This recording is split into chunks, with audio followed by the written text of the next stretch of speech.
तो नमस्ते प्रणाम दोस्तों, आप सभी का स्वागत है हमारे TMP Raju brand YouTube channel. तो दोस्तों आप सभी को बता दें कि ट्रेंडिंग स्टार खेसारी लाल यादव का अभी अभी पोस्टर लॉन्च हो चुका है। लवहर के बिना ट्रेंडिंग स्टार खेसारी लाल यादव का लवहर बिना यह गाना ट्रेंडिंग स्टार खेसारी लाल यादव का सुबह सुबह पोस्टर लॉन्च हो चुका। सुबह 6 बजे रिलीज हुआ है इसका पोस्टर।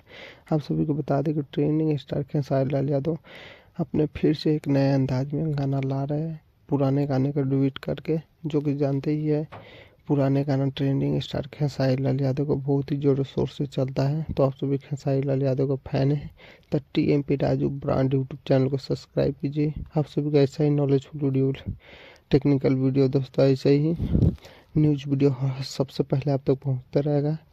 तो आप सभी किसके फैन है कमेंट बॉक्स में कमेंट करके जरूर बताइएगा। आप सभी को बता दें कि यह दोस्तों लवहर के बिना खेसारी लाल यादव का गाना दोस्तों बहुत ही ब्लास्ट होने वाला है इस साल।